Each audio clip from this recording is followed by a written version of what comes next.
اور وہ جان کی حفاظت کرنے پر آئے تو کون ہے جو نقصان پہنچا سکے؟ میرا رب چاہے تو بے جان سے جاندار کو پیدا فرما دے. حضرت صالح علیہ السلام کی اونٹنی کو بے جان پتھر کی چٹان سے پیدا فرمایا. میرے رب کی ذات ہے جسے جو چاہتی ہے وہ عطا فرماتی ہے. اعتماد اسی پہ کرو. بیماری اس وقت تک کسی دوسرے کو نہیں لگتی جب تک کہ میرا رب نہیں چاہے. تو سرکار نے منع فرمایا. بیماری متعدی نہیں ہوتی ہے, بیماری متعدی نہیں تھی. ایک صحابی عرض کیا اللہ کے پیغمبر کھجلی والے اونٹ کو الگ کیا جائے, کیسے الگ کیا جائے؟ ارشاد فرمایا کہ اچھا یہ بتاؤ یہ کھجلی والا ہے, کیوں الگ کر دو؟ کہا اس لیے کیونکہ دوسرے کو لگ جائے گی. کہا دوسرے کو کہاں سے لگی؟ کہا تیسرے کی وجہ سے. کہا تیسرے کو کہاں سے لگی؟ چوتھے سے لگی. بھائی آخری والے کو کہاں سے لگی؟ کہا وہ اپنے سے ہو گیا. کہا وہ اپنے سے ہو گیا. سرکار نے ارشاد فرمایا میرا رب جب تک نہیں چاہتا اس وقت تک کوئی بیماری کسی کو نہیں لگا کرتی. ایک سوال اور ہے, حادثہ کی وجہ سے جسم کے ٹکڑے ٹکڑے ہو گئے, جسم کا کچھ حصہ ملا تو ایسے میں کفن دفن نماز جنازہ کا کیا حکم ہے؟ اکثر حصہ مل گیا اور اس میں سر بھی شامل ہے تو نماز جنازہ پڑھی جائے گی. اور اگر اکثر حصہ نہیں ملا, پاؤں ملے, ہاتھ ملے اور دوسری چیزیں نہیں ملی, فرماتے کہ اکثر حصہ نہیں ملا تو فرماتے اب نماز جنازہ نہیں ہوگی.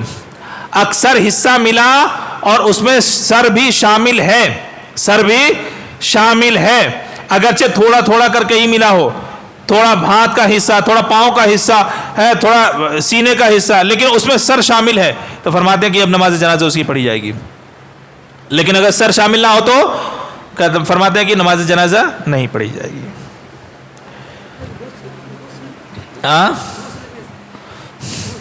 وہ تو شہید ہے تو اس کے لیے کہاں غسل کا حکم ہے؟ ایک سوال ہے, شادی کا جوڑا جو لاکھوں کا سلوایا جاتا ہے کیا وہ حاجت اصلیہ سے ہے؟ کتنے کا سلوائے تھے حضرت؟ فرماتے ہیں کہ شادی کا جوڑا اگر زیادتی کی بنیاد پر ہو, بہت زیادہ اس میں رقم لگائی گئی ہو تو وہ حاجت اصلیہ میں نہیں ہے, وہ حاجت اصلیہ میں نہیں ہے. ایک معیار ہوتا ہے جو شادی کے موقع پر کیا جاتا ہے. مثال کے طور پہ عام دنوں میں ہم کپڑے الگ پہنتے ہیں, عید کے دن اچھے کپڑے پہنتے ہیں. اب اچھے کا یہ مطلب تھوڑی نا کہ 10 لاکھ کا کوٹ پہن کے آ جاؤ. اچھے کپڑے کا یہ تو مطلب نہیں ہے کہ تم اسراف پہ اتر جاؤ. اچھے کا مطلب کیا ہے؟ تم اپنے معیار کے اعتبار سے کرو. اب معیار سے بھی اوپر چلے جاؤ تو فرماتے یہی غلط ہے. ان المبذرین کانوا اخوان الشیاطین, کہ بیجا خرچ کرنے والے یہ شیطانوں کے بھائی ہیں, شیطانوں کے بھائی ہیں. تو جوڑا اتنے کا ہو کہ عام جوڑوں سے زیادہ ہو تب تو ٹھیک ہے, لیکن بہت بہت زیادہ ہو تو کہتے ہیں وہ حاجت اصلیہ میں نہیں ہے, وہ حاجت اصلیہ میں نہیں ہے. چلو سوال یہ ہے, تکبیرات انتقال میں امام کی آواز صرف اتنی گئی اللہ یہ ہے نا اللہ اک, یعنی پورا اللہ اکبر مقتدی نے نہیں سنا تو کیا مقتدی کی نماز ہو جائے گی؟ ہاں ہو جائے گی. اللہ اک سنا, خالی اللہ بھی سن لیتا, بس تکبیرات جو تکبیرات ہیں ان کا مکمل سننا وہ نہیں ہے. تکبیرات کیوں ہوا کرتی ہیں؟ جن سے انتقالات معلوم ہو کہ امام سجدے میں جا رہا ہے یا رکوع میں جا رہا ہے یا پھر قعدے میں بیٹھ رہا ہے. یہ صرف ایک عمل سے دوسرے عمل کی طرف جانے کے لیے استعمال کی جانے والی چیزیں ہیں, ٹھیک ہے. تو پوری تکبیر کا سننا یہ ضروری نہیں ہے. اگر آپ کو آواز صرف اتنی آئی اللہ اتنا بھی کافی ہے آپ کے لیے, اور آپ اس پر اقتدا کر سکتے ہیں, آپ کی نماز بھی بلا شبہ صحیح ہوگی.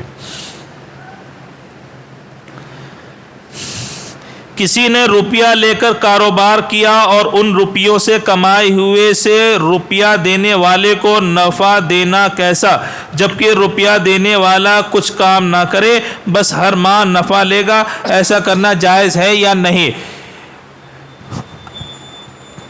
میں نے آپ کو 2 لاکھ روپے دیے, آپ سے کہا کاروبار میں لگائیے, آپ کاروبار کیجئے, محنت کیجئے, دکان کھولیے, چیزیں بیچیے, سب کیجئے, اور جو بھی نفع ہوگا اس میں سے ہم اتنا لے لیں گے, جائز ہے. اس کو شرکت کے مسائل کہتے ہیں.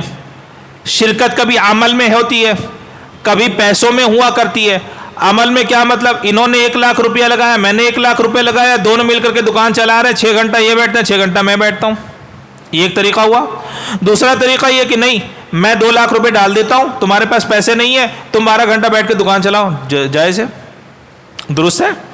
میری شرکت وہ پیسے کے اعتبار سے ہوئی، ان کی شرکت عمل کے اعتبار سے ہوئی، کہتے ہیں یہ جائز ہے، یہ جائز ہے۔ ہاں اب میں چڑھ بیٹھوں کہ ہر مہینہ تمہیں اتنا ہی دینا ہے، یہ ناجائز ہے۔ ہر مہینہ تمہیں اتنا ہی دینا ہے، یہ ناجائز ہے۔ ہاں یہ اگر معاہدہ ہو جائے کہ تم کام کرو، جو بھی نفع ہوگا اس کا 50% تم لے لینا، 50% میں لے لوں گا، یا 40% تم لے لینا، 60 میں لے لوں گا، جو بھی ہو، اگر فیصد میں معاملہ طے کیا جا رہا ہے تو وہ جائز ہے۔ اس طرح کا کاروبار کرنا درست ہے۔ کبھی ایسا ہوتا ہے کہ آدمی غریب ہوتا ہے، کبھی ایسا ہوتا ہے آدمی غریب ہوتا ہے لیکن اس کے ہاتھ میں ہنر ہوتا ہے، اور کبھی ایسا ہوتا ہے کہ آدمی امیر ہوتا ہے لیکن اس کے ہاتھ میں ہنر نہیں ہوتا۔ تو کہتے ہیں کہ جس کے پاس پیسہ ہے وہ پیسہ لگا دے، اور جس کے پاس جو ہنر ہے وہ ہنر دکھا دے، تو دونوں کا فائدہ ہو جائے گا، دونوں کا فائدہ ہو جائے گا۔ یہ کاروبار جائز ہے۔ اذان ہو رہی ہے؟ ہاں چلیے تو سنتے رہیے جب تک ہے۔ کچھ لوگ ماہ محرم میں کوئی نیا کام نہیں کرتے، اس ماہ کو اچھا نہیں سمجھتے، شریعت میں اس کا کیا حکم ہے؟ شریعت میں اس کا یہ حکم ہے کہ اچھا نہ سمجھنے والا خود شریعت کی نگاہ میں اچھا نہیں ہے۔ اچھا نہ سمجھنے والا خود شریعت کی نگاہ میں اچھا نہیں ہے۔ اللہ تبارک و تعالی نے ہر دن اور ہر مہینے کو اچھا ہی بنایا ہے۔ اللہ نے، بعض لوگ نکاح نہیں کرتے، ارے 10ویں محرم کو کھچڑا بنا کر کے بھی نکاح کرو گے تو نکاح ہو جائے گا۔ 10ویں محرم کو کھچڑا بنا کر کے بھی نکاح کرو گے تو نکاح، کون کہتا نہیں ہوگا؟ محرم تو بلکہ بہت سارے فضائل کا مجموعہ ہے۔ محرم الحرام جو ہے اسلامی پہلا مہینہ، یہ تو بہت سارے فضائل کو اپنے دامن میں سمیٹے ہوئے ہے، بہت سارے فضائل کو۔ فرماتے ہیں اس طرح کا ہرگز، یہ تو دیکھو ہم ایسی قوم کے بیچ میں رہتے ہیں جو بہت توہم پرست ہے۔ اب ظاہر سی بات ہے، پتھر پوجنے والی، جانور پوجنے والی، یہ تم کو کیا دے گی؟ ہم ایسی قوم کے بیچ میں رہتے ہیں۔ توہم پرستی مت کرو۔ میں نے بتایا نا، ایک مالک، ایک خالق کو مانو اور اسی پر اعتماد کلی رکھو۔ اسی خالق کا حکم ہے کہ ہم نے دن اور رات اور تمام ایام کو برابر پیدا فرمایا ہے، کسی میں کوئی تفریق نہیں کی ہے، کسی میں کوئی تفریق نہیں کی ہے۔ عام طور پر عورتوں میں یہ مزاج پھیلا ہوا ہے کہ محرم میں شادیاں نہیں کرنے دیں گی، سفر میں شادیاں نہیں ہوں گی۔ یہ غلط رسم و رواج کو ختم کرو، اس غلط رسم و رواج کو ختم کرو۔ گھروں میں جاؤ، بولو، سمجھاؤ اور غلط چیزوں سے روکو، غلط چیزوں سے روکو۔ چلو، گوگل پے، فون پے وغیرہ سے کسی کو پیسہ لگانے پر ریوارڈ کے طور پر کچھ کیش بیک ملتا ہے، کیا ان روپیوں کا استعمال جائز ہے؟ بلا شبہ جائز ہے، بلا شبہ۔ تم سے ہزاروں جو ٹیکس لیے گئے وہ نہیں بتاتی ہے دنیا، 2 روپے دے دیا ایک مرتبہ، ریوارڈ دے رہے ہیں، آپ کو انعام دے رہے ہیں۔ بھیکاری کہیں کے زندگی بھر لیتے رہے تو تم کو احساس نہ ہوا؟ ہمارے سر کی ٹوپی سے لے کے پاؤں کے جوتیوں تک ہم ٹیکس دیتے ہیں۔ جو اپنے آپ کو بہت بڑا دکھاتے ہیں، حقیقت میں کمزور وہ ہیں، حقیقت میں کمزور وہ ہے۔ اگر انسان پیسے جمع نہ کرے، تمہارا نیٹ استعمال نہ کرے، تمہارے موبائل کو چھوئے نہیں، تو بھکاری تم بنو گے کہ ہم بنیں گے؟ ہمارے دیے ہوئے پیسوں سے یہ حکومتیں پلا کرتی ہیں، یہ حکومتیں جو چلتی ہیں وہ ہماری دی ہوئی دولت سے پلتی ہے، لیکن ہم کو ان چیزوں کے بارے میں کبھی نہیں بتایا جاتا۔ تم بازار میں کہیں بھی چلے جاؤ، بازار میں کہیں بھی چلے جاؤ، 1 روپے سے لے کر کے 1 لاکھ کروڑوں تک کی چیز جو خریدو گے، ہر ایک کا تم ٹیکس دو گے حکومت کو۔ تب حکومت کیوں نہیں بولتی ہے کہ ہم آپ سے لے رہے ہیں؟ یہ دنیا دھوکہ ہے، لیتی ہے تو نہیں بتاتی، دیتی ہے تو بہت بتاتی ہے۔ ریوارڈ دے کر کے کوئی احسان نہیں کر رہی ہے،